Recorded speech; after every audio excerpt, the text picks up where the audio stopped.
not live, but you know what I mean. Good morning. My name is Brandon Vidal. I am here in Grand Rapids, Michigan. I'm the owner of Vidal Properties at Keller, and I'm about a year into my business after spending 3.5 years with an amazing team. So today is feels like each day is getting, I don't know how to explain it. Most importantly, I want to always come across as humble. And it's interesting because I see my videos, I hear my voice, and I look weird to myself. I sound weird to myself. I certainly don't feel or look or sound like somebody that deserves attention. And I'm constantly concerned about, well, it's funny. I say I'm concerned about how I'm viewed because my intent is to impact others in a positive way. And I think I'm innately aware of the way I used to impact people. And it wasn't always in a positive way by a lot of stretches of the imagination. So it feels kind of like this is I don't know, a genesis for me. It's the beginning of something, and maybe I feel like I used the wrong word. It just feels like it's the beginning of something. And you know, there are times when I get high on life, and I feel like it's the next greatest thing. And you know, my mother will tell you that, my wife will tell you that, my friends will tell you that, and I don't know. So I'm going to keep doing this. And there's some other things going on right now with folks and fans, friends, and my current life and my past life, and that all sort of mixed with what I've always felt in my heart was a pull for me, which is impacting others and doing something more than just the daily grind. Not that there's anything wrong with that. I guess I've just always been compelled to do something that leaves a major impact. You know, the next Gary Vaynerchuk, the next Grant Cardone, the next Nick Sarnicola, you know, the list goes on and on. Not to aspire to be the one on the stage.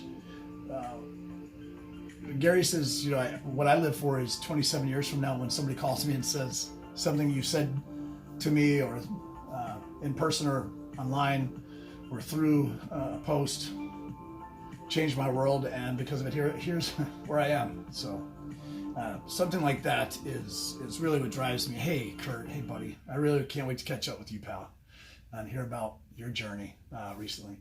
So I'm going to keep doing this, and you know, I apologize if I'm not as detailed or as categorized and organized with some of my thoughts. You'll soon learn that I've done a lot of stuff to my brain and a lot of stuff to my body, and sometimes the brain works differently. So today's quote of the day has everything to do with the book from yesterday, right? So the book that was brought into my life recently is The Miracle Equation, written by Hal Elrod, who also wrote The Miracle Morning. So, you know, I guess I don't like these personal page posts to be too long, because I don't want my friends and people that come across this to just keep scrolling, because I'm just another talking head. And somebody recently said I needed to share a little bit just about my story. I mean, the fact is, I could probably put together a novel about the mistakes, and you know, I'm not ashamed of them, because I've had to sort of relive them over and over to explain myself, and for numerous reasons. So but at the end of the day, what I've felt since I was born, hi Casey, you know, as soon as I could understand things, I felt like I was here to do something pretty big, and I wasn't sure what it was. And here I came into real estate thinking I'm a high D, which on the DISC scale of dominant, influential, steady, or compliant, I thought I was a high D. It turns out I'm a high I. I'm a high I and S. So I like things to be steady. I like to influence others. Oh, cousin. Hey, buddy. So I'm a high I and steady. So I like to be steady. I like things, I like to influence. So I need to grasp this. And here's this book telling me that the mystery, taking the mystery out of miracles, there are some pretty simple basic steps that have been keeping me from being where I want to be, and that will take me to where I want to be. And they're very simple, right? So I've chosen to sort of get through this book with you guys and share it through quotes. Thanks so much, gosh, to Kevin, and my cousin Addison is on. I'm so proud of him too. But look up Addison Vidal online. He's doing some good stuff on YouTube with some Christian rap. Love you, buddy. And there's another testament. I need to have you in my life a little more too. He's down in Texas. But so today's quote has everything to do with the first step out of two decisions for creating miracles in our worlds, right? And I'm going to get to that. But the reason this is important to me is because recently I've had people in my personal life and in my business world tell me that I love you too, buddy. I love you too, because that I need to get my story out there. I need to share more, and I desire to impact others. So the hardest thing for me has been believing that I'm worthy of that, because I have fear of others feeling, thinking, saying, implying that I don't, or who are you to presume you should be telling us about your life, and why should it impact us, And so my miracle is I'm looking to push through that. And so you're helping me by being on here, the 6 people, the 1 person, whomever, it doesn't matter, that watch this. And I put out some posts recently. I've shared of my life recently publicly, and the feedback that I'm getting, and I sat in my truck last night, and let's just say it was tough to get out. It was tough to. I had just pulled in from a $500,000 listing appointment that I took. It was the end of the night. It was a long day, and I put out posts about my life that I just didn't expect to really turn into that. And one of the biggest things that happened was a buddy of mine from 15 years ago. God was my best friend, and I did things that weren't good, that weren't me, and he showed me tough love, and so we all have our regrets. It doesn't matter who you are. We're gonna have our regrets. It's what kind of regrets do we have? That things happened, or that we didn't do anything about it, right? So I know that's what I don't want to lay in bed at 90 years old and worry and freak out about and be caught up on, is the things that I chose not to make a difference. And so this book is just so timely, and so creating miracles is my decision, right? I mean, self-help books have given countless answers to what holds us back from the lives that we want. Habits, beliefs, circle of influence, level of confidence, our energy, the law of attraction, time management, emotional intelligence, education, lack thereof. It's all really overwhelming, and it's believed that we can simply we can take all of those hundreds of answers and put them into 2 straightforward decisions that'll make or break my success, and determine whether I live the life I really want. And so those 2 decisions really are, we consciously fail to, or I'll keep it on me, I consciously fail to, the decisions that I fail to make over and over that hold me back are the decision to maintain unwavering faith, and the decision to put forth extraordinary effort. And so what prevents anyone from creating the life they truly want is that either they lack the faith that they can do it, or they don't put forth the necessary effort. And many times it's both. So I'm just going to look at the first decision today, for all the right reasons, right? So the first reason, or the first decision, hey, Kyle, Morgan, hello. So creating models or creating miracles is my decision. The first decision is unwavering faith. I think about a buddy of mine that took me fishing.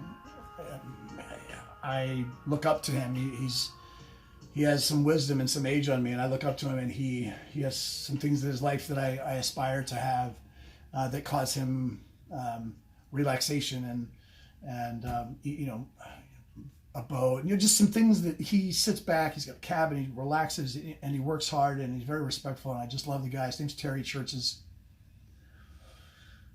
He kept asking me to go fishing. Let's go fishing. Let's go. And he took me ice fishing, and you know, this summer I was at Houghton Lake, and we linked up. And he said, "I'm on the other side of the lake. Come on over. Let's go fishing." And we got out there, and we started talking, and he started explaining this book that he'd been reading about heroes and you know, idols, things like this.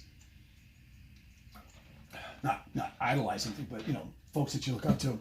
And the book told him to basically get with the people, you know, pick the person that they really look up to, you know, their life hero, whatever the term was, and get with them.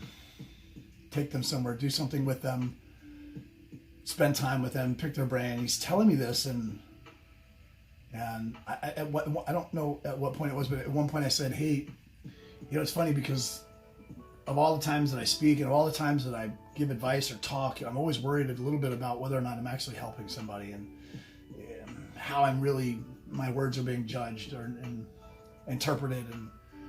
And it shocked me. His eyes flew open. He's like, "Brandon, what are you talking about?" It's like the reason, why do you think I have you out here? Like, you're my guy. Like, you're my hero.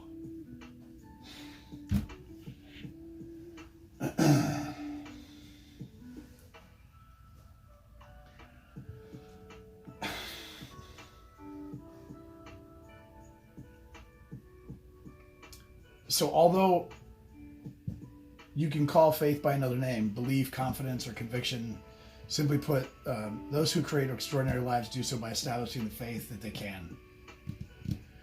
And they continue to reinforce and maintain that faith until they create what they desire. Thus, their faith is unwavering. And this defies human nature, in which our faith tends to be influenced by our past and present results and circumstances, right? Establishing faith that you can overcome or accomplish something that you've never overcome or accomplished before requires that I venture outside my comfort zone. And this is, you know, of all the years I've been doing videos, this one and some coming are going to be quite difficult and different and outside of my comfort zone.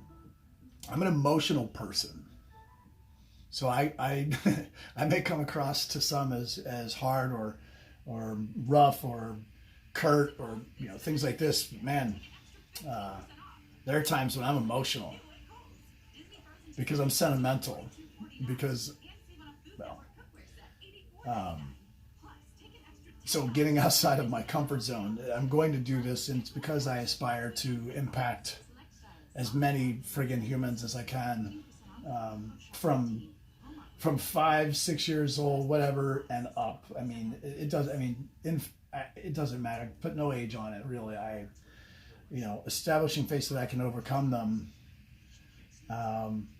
It requires me to get outside of my comfort zone. So it requires that I see myself as better than I've ever been able to, and envision a possibility that may lack evidence that it's actually possible. Establishing that sort of faith really isn't normal. It's not natural, and it certainly isn't automatic, right?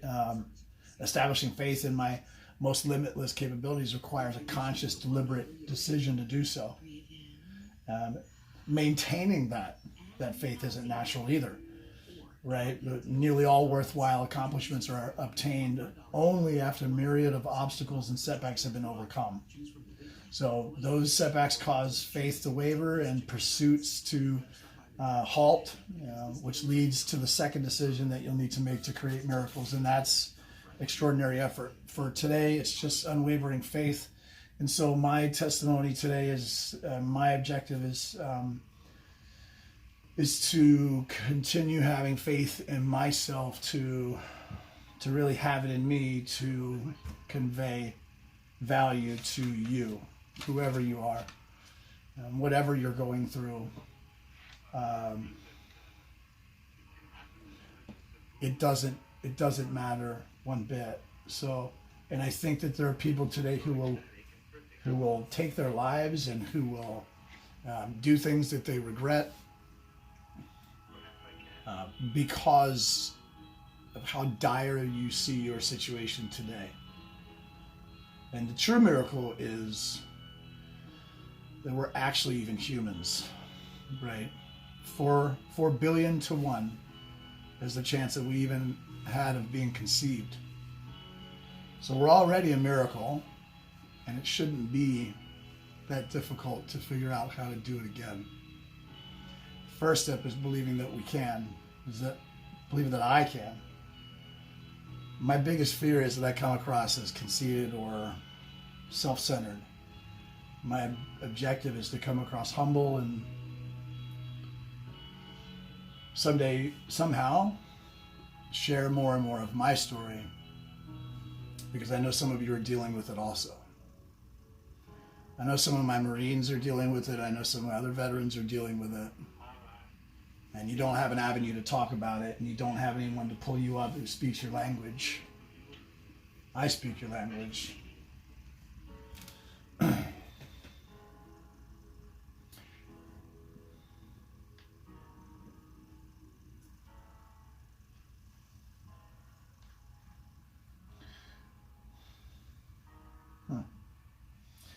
So be a miracle today. You can do it. You just got to believe you can. Nothing else matters, right? So that's my quote of the day. I'm going to be over at Lead Gen and Be Gritty, my private page. I'm going to go ahead and do some expired calls and probably some for sale by owner calls this morning. And so if you're in real estate, Lead Gen fixes all ailments. Last week I made a conscious effort to make some extra calls and do some extra work. And in the last week I've made close to $5 million in nurture contacts. I've listed, taken contracts on quarter million. Let's see, so 550 and 800 that'll sign this week, probably 850. And there are others coming. And so those, and again, those are 7%. Why? Because I asked for it. Because I believe I'm worth it. And so it's funny, that makes me laugh. So I believe I'm worth it. I know I'm worth it. And so I am. You are. Take care. Have a great day. Join me at Lead Gen and Be Gritty. Find me on Instagram at Vidal Realtor. If you have a real estate need, if you have a transmission need, if you have a tailor need, whatever you have a need for on your to-do list in your world today, send me a message. Tell me what it is you need, where you need it, how quickly you need it, and what your budget is, and I'll find you some referrals. If it has to do with real estate and you're on planet Earth and you need a realtor, hit me up. I'll find you the best wherever you are. And please share this. If this helps you, anything I've said, please share it and give me some feedback. Okay, push me up. See you later.